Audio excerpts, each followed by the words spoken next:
अल्हम्दुलिल्लाह हम्दन कसीरन तय्यबन मुबारकन फी या रब्बी लकल हम्दु कमा यंबगी ली जलाली वजहिका व आज़ीम सुल्तानिक। सम्मानित देशवासी, अस्सलामु आलैकुम व रहमतुल्लाहि ताआला व बाराकातुहू। अल्लाह रब्बुल आलमीनेर दरबारे हजारों लक्ष कोटि गुण शुक्रिया ज्ञापन करছি, शुक्रिया आदाय करছি যে আল্লাহ সুবহানাহু ওয়া তাআলা আমাদেরকে সেই দীর্ঘ 16 বছর একটানা যে জুলুম নির্যাতনের ভিতরে আমরা ছিলাম, সেই জুলুম থেকে আল্লাহ তাআলা আমাদেরকে রক্ষা করলেন। এজন্য শুকরিয়া হিসাবে আবারও পড়ছি আলহামদুলিল্লাহ। আমরা বিগত দিনগুলোতে শুধু এভাবেই অনেককে বলতে শুনেছি যে আল্লাহ তাআলা কি দেখেন না যে এভাবে যে এত জুলুম নির্যাতন চালাচ্ছে, এত ভালো ভালো মানুষদেরকে ফাঁসি দিচ্ছে, তারপরে জেলখানার ভিতরে হাজার হাজার আলেমদেরকে বন্দি রেখে নির্যাতন করছে, এটা কি আল্লাহ তাআলা দেখেন না? আমি জবাবে বলতাম যে আসলে আল্লাহ তাআলা সবই দেখেন। কোরআনে কারিমে আল্লাহ তাআলা বলছেন যে লিনানজুরাকুম কাইফা তা'মালুন, তোমরা কি করো আমি আল্লাহ তাকিয়ে তাকিয়ে দেখি। তো আমরা তো মনে করি যে এটা এতদিন পর্যন্ত এই জুলুমটা করে যাচ্ছে। নমরুদি বেগম যে আমাদের উপরে জগদ্দল পাথরের মতো বসেছে, কোনো ক্রমেই তাকে অপসারণ করা যাচ্ছে না।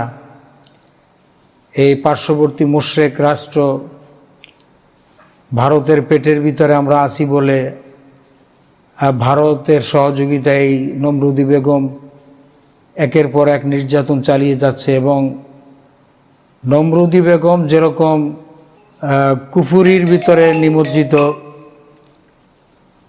ঠিক পৃথিবীর সমস্ত কাফেরের গোষ্ঠীরা তারাও এই নমরুদি বেগমকে বাতাস দিয়ে দিয়ে উপরে উপরে হয়তো দেখাইছে যে ঠিক আছে এটা মানবাধিকার লঙ্ঘন হচ্ছে, এই সে বিভিন্ন কথা বলেছে বিভিন্ন সময়। কিন্তু ইন্টারনালি নমরুদি বেগমকে সবসময় নিচ থেকে ইশারা ইঙ্গিতে বলেছে যে হ্যাঁ চালিয়ে যাও, তোমার সাথে আমরা আছি। তো আমেরিকা বলেন, ব্রিটেন বলেন, ফ্রান্স বলেন, চায়না বলেন, ভারত বলেন, সবই হলো কাফেরের গোষ্ঠী। এরা মূলত কখনোই মুসলমানদের কল্যাণ কামনা করে না। এই নমরুদি বেগম যত অত্যাচার নির্যাতন চালিয়েছে, এর সিকি ভাগও যদি অন্য কেউ করত, দেখা যেত যে উড়াল দিয়া সেই হাজার হাজার মাইল দূর থেকে 7 সমুদ্র 13 নদী পাড়ি দিয়ে এসে এই আমেরিকা এসে এই দেশে হামলা করে এদেশের সরকারকে উৎখাত করে ফেলত। চায়না, ভারত এরা এদেশে বোম্বিং করে এই জমিনকে তামা করে দিত। কিন্তু যেহেতু কাফেরে খালাতো ভাই, চাচাতো ভাই, মাসতুতো ভাই, যার কারণে উপরে দেখাইছে যে মানবাধিকার লঙ্ঘন হচ্ছে, কিন্তু ইন্টারনালি বলেছে যে হ্যাঁ চালিয়ে যাও। তো সবসময় আমরা একটা জিনিস বলার চেষ্টা করেছি যে আমাদের নিজের সক্ষমতার মাধ্যমে আমাদেরকে অগ্রসর হতে হবে। কোরআনের পাখি আল্লামা দেলোয়ার হোসেন সাঈদী রহমতুল্লাহ আলাইহি তিনি প্রায় 1.5 যুগ আগে চট্টগ্রামের প্যারেড ময়দানে 5 দিনব্যাপী তাফসিরুল কোরআন মাহফিলের শেষ দিনে তিনি এই জাতিকে সতর্ক করেছিলেন যে আমি দেখতে পাচ্ছি বাংলাদেশের ভাগ্য আকাশের উত্তর গগনে কালো মেঘ জমতেছে, কালো মেঘ জমা হচ্ছে। এক অমাবস্যার কালো গাঢ় রাত এদেশে আসতে পারে। যদি আপনারা সক্ষমভাবে মোকাবেলা করতে আপনারা যদি ব্যর্থ হন, তাহলে এই অমাবস্যার রাতের শবে সাদেক কখন হবে বা আদৌ হবে কিনা আমি জানি না। তো এই জাতি সেই আল্লামা দেলোয়ার হোসেন সাঈদী রহমতুল্লাহ আলাইহির সেই ভবিষ্যৎবাণী কি জিনিস হারে হারে টের পেয়েছে। তো জুলুমের এমন কোনো দিক নাই যেটা এই জাতি দেখে নাই। আল্লাহ তাআলা জালেমদের উপরে সবসময় লানত করেন, আল্লাহ আনাতুল্লাহ আলা জালিমিন। আল্লাহ তাআলা কোরআনে কারিমে বলেছেন জালেমদের উপরে আল্লাহ লানত। তো অনেকে বলেছেন যে আল্লাহ তাআলা কি দেখেন না, এভাবে নিজামী সাহেবের মতো একজন নিজামীকে আর এই দেশে আর জন্ম হবে, আর কি আমরা পাবো? এত এত সুন্দর একজন ব্যক্তি, এত সৎ ব্যক্তি, এত সুন্দর একজন আলেমে দ্বীন এই জাতি কি আর দেখতে পাবে?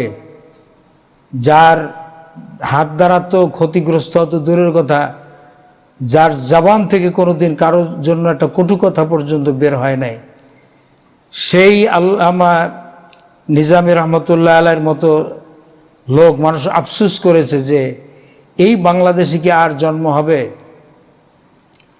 আল্লামা দেলোয়ার হোসেন সাঈদী রহমতুল্লাহ আলাইহি, যিনি 50টি বছর মানুষের দ্বারে দ্বারে গিয়ে কোরআনের তাফসির করে মানুষকে শুনিয়েছেন, কোরআনের দিকে দাওয়াত দিয়েছেন, তাকে মিথ্যা মামলায় জড়িয়ে সেই 13 বছর 3 মাস পর্যন্ত জেলখানার ভিতরে অন্ধকার প্রকোষ্ঠে রেখে দিনের পর দিন নির্যাতন করে কষ্ট দিয়ে শেষ পর্যন্ত এই গত বছর অগস্ট মাসে 14ই আগস্ট প্রয়োজন সেই ইঞ্জেকশন পুশ করে তাকে এই দুনিয়া থেকে বিদায় করে দেওয়া হয়েছে। এ জাতি তো সে কথা ভোলে নাই। এজন্য অনেকে আফসোস করে বলতেন যে আল্লাহ তাআলা কি এগুলো দেখেন না? তো কোরআনে কারিমে আল্লাহ তাআলা বলেছেন যে ফালা তাআজাল আলাইহিম ইন্নামা নাউদ্দু লাহুম আদ্দা, তোমরা তাড়াহুড়া করো না, আমি আল্লাহ ওদের হায়াতের দিন গুনতেছি যে আর কয়দিন ওদের হায়াত আছে। ওয়া উমলি লাহুম ইন্না কাইদি মাতিন, আল্লাহ তাআলা বলছেন আমি একটু রশিটা জাস্ট ঢিল দিয়ে রেখেছি, কিন্তু আমার কৌশল অত্যন্ত মজবুত, আমার কৌশল অত্যন্ত মজবুত। আজকের আপনারা সকলেই দেখতে পাচ্ছেন যে আল্লাহ তাআলার যে কৌশল, এই নমরুদি বেগম বিদায় হয়ে পালিয়ে যাওয়ার এই 2-3 দিন আগে জামাত ইসলামী ছাত্র শিবিরকে নিষিদ্ধ ঘোষণা করে গেল, বাংলাদেশ থেকে নিষিদ্ধ ঘোষণা করেছে। নির্বাহী আদেশে জামাত ইসলামী এবং ইসলামী ছাত্র শিবিরকে নিষিদ্ধ ঘোষণা করেছে। আজকের সেই জামাত ইসলামীর আমিরকে আজকের এই বঙ্গভবনে আল্লাহ তাআলার হুকুমে নির্দেশে আবার ডাকা হয়েছে। সেনাপ্রধান যে বক্তব্য রেখেছেন সেখানে দেখলাম সাংবাদিকরা প্রশ্ন করেছেন যে কোন কোন দল আপনারা ডেকেছেন আলোচনার জন্যে। তখন তিনি সর্বপ্রথম যে দলটির নাম উচ্চারণ করেছেন সেটা হচ্ছে জামাত ইসলামী, যে জামাত ইসলামীর আমির তাকে ডাকা হয়েছে, এখানে তিনি এসেছেন।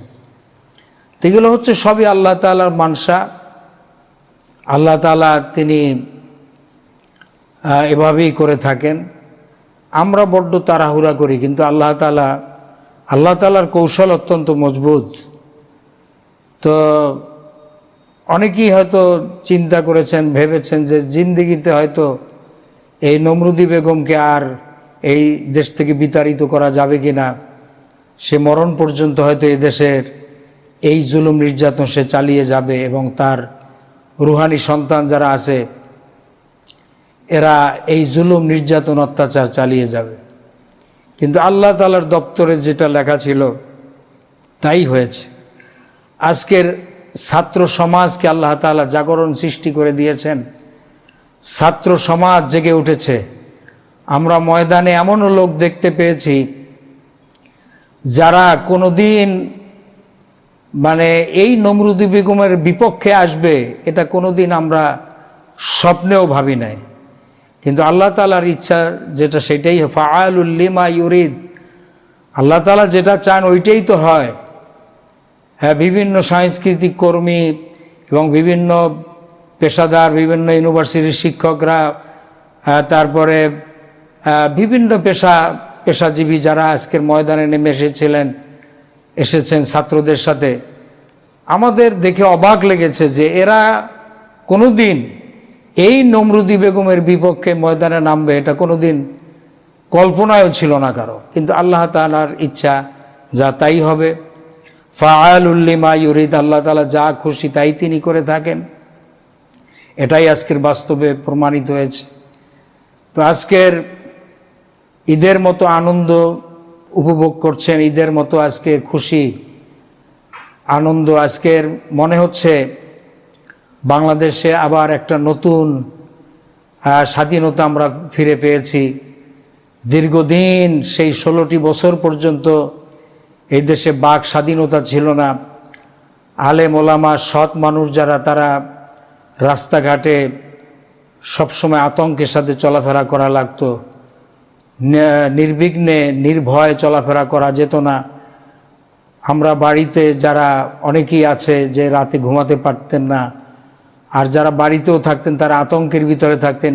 এই বুঝি হয়তো এসে ডিবির লোক বা পুলিশ বাহিনী অথবা র্যাবের লোক এসে লাথি মারে দরজা ভেঙে না জানি ঘরের ভিতরে ঢুকে নির্যাতন অত্যাচার চালায় নাকি। এই যে একটা আতঙ্ক, 16টি বছর পর্যন্ত দেশের মানুষ আতঙ্কের ভিতরে, যারা ভালো মানুষ আতঙ্কের ভিতরে ছিল।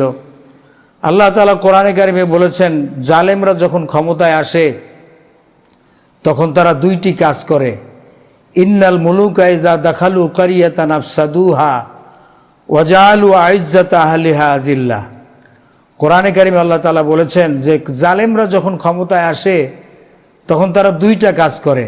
একটা হচ্ছে তারা রাষ্ট্রীয় সন্ত্রাস সৃষ্টি করে, আর একটা হচ্ছে ওয়াজালু আইজ্জাতা আহলিহা আযিল্লাহ, দেশের ভিতরে যারা সম্মানিত লোক থাকে তাদেরকে বেইজ্জতি করে, অসম্মানিত করে। তো আপনারা 16টি বছর পর্যন্ত তো এটাই দেখলেন যে দেশের সম্মানিত লোক যারা, তারা কত অপদস্থ হয়েছে, তারা কত মার খেয়েছে, রিমান্ডে তাদেরকে নির্যাতন করা হয়েছে, ফাঁসিতে ঝুলানো হয়েছে। এরপর হাজারো লক্ষ মানুষ দেশ ছেড়ে আজকের বিদেশে গিয়ে প্রবাসে তারা কষ্টের জীবনযাপন করছে। তা আজকের ধন্যবাদ জানাতে হচ্ছে এবং দোয়া করা লাগতেছে আমাদের। অবশ্যই দোয়া করে যাব মৃত্যু পর্যন্ত তাদের জন্য, যে সমস্ত ভাইয়েরা বোনেরা আজকের এই দেশের স্বাধীনতা অর্জনের জন্য যারা জীবন দিয়েছেন, শহীদ হয়েছেন, সর্বাগ্রে তাদের কথা স্মরণ করছি। আল্লাহ তাআলা তাদেরকে জান্নাতুল ফেরদাউসের উচ্চ মাকাম দান করুন। আল্লাহ তাআলা তাদের জীবনের গুনাহ মাফ করে দিন। আল্লাহ তাআলা তাদের কিয়ামতের দিন তাদেরকে বিনা হিসেবে আল্লাহ তাআলা জান্নাতের ফয়সালা দান করুন, আমিন। তাদেরকে শহীদ হিসেবে আল্লাহ তাআলা যেন কবুল করে নেন। যে সমস্ত ছাত্র ভাইয়েরা বোনেরা কষ্ট করেছেন, দিন রাত 24 ঘন্টা কষ্ট পরিশ্রম করে এই গুলির মুখে জীবনের রিস্ক নিয়ে যারা এই আন্দোলন করেছেন, অনেকেই পঙ্গুত্ব বরণ করেছেন, অনেকের চোখ হারিয়েছেন, হাত পা হারিয়েছেন, হাজার হাজার মানুষ পঙ্গুত্ব বরণ করেছেন। তাদের জন্য দোয়া করি আল্লাহ তাআলা যেন এই ওসিলায় কিয়ামতের দিন তাদের জন্য মাফ করে দেন। দুনিয়ায় পরবর্তীতে যারা এই দেশ পরিচালনা করবে তাদের কাছে উদাত্ত আহ্বান জানাচ্ছি, যারা পঙ্গুত্ব বরণ করেছে তারা হচ্ছে সত্যিকার মুক্তিযোদ্ধা। এরা, এদের প্রচেষ্টায় আজকের আমরা স্বাধীনতা ফিরে পেয়েছি। 16টি বছর পর্যন্ত আমরা পরাধীন ছিলাম, বাক স্বাধীনতা ছিল না, আমরা নির্ভয়ে চলাফেরা করতে পারি নাই, অনেক কষ্ট পরিশ্রম করতে হয়েছে, আমাদের অনেক নির্যাতনের সম্মুখীন হতে হয়েছে। আজকে অনেকেই চাকরি হারাতে হয়েছে, যেমন আমিও ভুক্তভোগী। আমার মসজিদ থেকে আমি আজকের এই জালেমদের জুলুমের শিকার হয়ে মসজিদ থেকেও চাকরি হারাতে বাধ্য হয়েছি, চাকরি হারিয়েছি। এরকম হাজারো লক্ষ লক্ষ কোটি কোটি মানুষ এদেশের যারা চাকরি হারিয়েছেন, ব্যবসা বাণিজ্য সব নষ্ট হয়ে গেছে, ধ্বংস হয়ে গেছে। আল্লাহ তাআলা সকলকে রহম করুন, আল্লাহ তাআলা সকলকে দয়া করুন, সকলের সেই সোনালি দিন আবার আল্লাহ তাআলা সকলকে ফেরত দিন, আমিন। আর সর্বশেষ যে কথাটি বলতে চাচ্ছি তা হচ্ছে, আমরা সকলেই এই নতুন স্বাধীনতা যে আমরা ফিরে পেয়েছি এর জন্য আমরা শুকরিয়াতান সকলেই নফল 2 রাকাত সালাত আদায় করব, যারা পারি আমরা নফল রোজা রাখবো, আল্লাহর শুকরিয়া আদায় করব, বেশি বেশি কোরআন তেলাওয়াত করব, আল্লাহর কাছে আমরা গুনাহ থেকে মাপ চাবো। আর ভবিষ্যতে যাতে আমাদের এই প্রিয় জন্মভূমি বাংলাদেশে কোনো জালেম এসে আমাদের মাথার উপরে বসে যাতে জুলুমের সেই স্টিম রোলার চালাতে না পারে, এজন্য আল্লাহর কাছে আমরা দোয়া করব। আল্লাহ তাআলা যেন এই জাতিকে, আল্লাহ তাআলা আমাদের সকলকে ঈমান ইজ্জত নিয়ে এদেশে নিরাপত্তার সাথে বসবাস করার তৌফিক আল্লাহ তাআলা যেন দান করেন, আমিন। অনেকে হয়তো মন্তব্য করতে দেখেছি সোশ্যাল মিডিয়ায় যে আলেম সমাজ কোথায়, যারা শীতের দিনে মাঠ গরম করে। এরকম তুচ্ছ তাচ্ছিল্য করা ঠিক নয়। তারা কিন্তু ময়দানে হক কথা বলে আজকের যাদেরকে দেখতে পাচ্ছেন এই ময়দানে ঝাঁপিয়ে পড়ছে, এটা কিন্তু এমনি এমনি হয় নাই। এই যে মগজ ধোলাই করা হয়েছে, এই যে 16টি বছর পর্যন্ত আলেম সমাজ কোরআন সুন্নাহর কথা বলে তারা যে মানুষদেরকে হকের দাওয়াত দিয়েছেন, হক কথা বলেছেন, এই জালেমের বিরুদ্ধে জীবনের রিস্ক নিয়ে যে সঠিক কথা বলেছেন, এটা কিন্তু ওই মাঠে ময়দানেই শুধু সীমাবদ্ধ থাকে নাই। এই কথাগুলো সারা দুনিয়ায় বারুদের মতো ছড়িয়ে পড়েছে, যার কারণে আজকের সেটা স্ফুলিঙ্গের ন্যায় আজকের সেই এমনভাবে আগুন জমা হতে হতে এমনভাবে জমা হয়েছে প্রত্যেকের দিলের ভিতরে, যে আগুনে আজকের সারখার হয়ে পুড়ে, দাবানলের মতো সারখার হয়ে পুড়ে এই নমরুদি বেগম সহ তার পান্ডারা যারা আছে, তার রুহানি সন্তান যারা আছে, সব পালিয়ে দেশ থেকে পালিয়ে যাচ্ছে। আর দেশে যারা আছে তারাও এখন পালিয়ে বেড়াচ্ছে। এটা তো এমনিতে হয় নাই, এখানে আলেম সমাজের অনেক বড় অবদান আছে। যারা মাঠে ময়দানে কথা বলে, মসজিদে যারা জীবনের রিস্ক নিয়ে হক কথা বলেন, তাদের অনেক অবদান আছে। তারা হক কথা বলার কারণে আজকের নারী পুরুষ সকলেই কিন্তু সঠিক জিনিসটা বোঝার তৌফিক আল্লাহ তাআলা সকলকে দান করেছেন, যার কারণে এই ময়দানে সবাই এসেছেন, ঝাঁপিয়ে পড়েছেন। এবং পৃথিবীর ইতিহাসে একটা বিরল ঘটনা ঘটেছে বাংলাদেশে, যেটি সারা পৃথিবীর বুকে চিরন্তন হয়ে থাকবে, যে হিংস্র বন্য হায়নার মতো কিভাবে আজকের মুসলমানদের উপরে, আজকের ভালো মানুষের উপরে যে এই হায়নার মতো এরা, এই নমরুদি বেগম এবং তার দোসর যারা ছিল, তারা জুলুম অত্যাচার চালিয়েছে। দেশের ডিবির লোক, প্রশাসনের লোক, তারপরে এই যে পুলিশ বাহিনীর অধিকাংশ লোক, এরপরে যারা যারা গুলি চালিয়েছে, অত্যাচার নির্যাতন চালিয়েছে, বাড়ি বাড়ি গিয়ে মানুষদেরকে নির্যাতন অত্যাচার চালিয়েছে, এই কাজগুলি যারা করেছে তাদের বিরুদ্ধে সোচ্চার হওয়া এত সহজ কথা নয়। এই মানুষের ভিতরে এই স্ফুলিঙ্গ তৈরি হয়েছে যাদের কথায়, তারা হচ্ছেন আলেম সমাজ। এদেশের হক্কানি আলেম যারা হক কথা বলেন, মাঠে ময়দানে কোরআন সুন্নাহর কথা বলেছেন, যেটার অনেকাংশে অনেক বড় অবদান হচ্ছে মরহুম হযরত মাওলানা আল্লামা দেলোয়ার হোসেন সাঈদী রহমতুল্লাহ আলাই, যিনি এদেশের মানুষকে জাগ্রত করে গেছেন, যার এক একটা বক্তৃতা ছিল এদেশের মানুষের মগজ ধোলাই করার মতো যে মেডিসিন তিনি দিয়েছেন, সেটা এই দেশের মানুষ তথা সারা পৃথিবীর মুসলমানরা কিয়ামত পর্যন্ত তাকে মনে রাখবে এবং তার জন্য দোয়া করবে। আল্লাহ তাআলা আমাদের সকলকে এই বিষয়ে বোঝার তৌফিক দান করুন, আমিন। আসসালামু আলাইকুম ওয়া রাহমাতুল্লাহি তাআলা ওয়া বারাকাতুহু।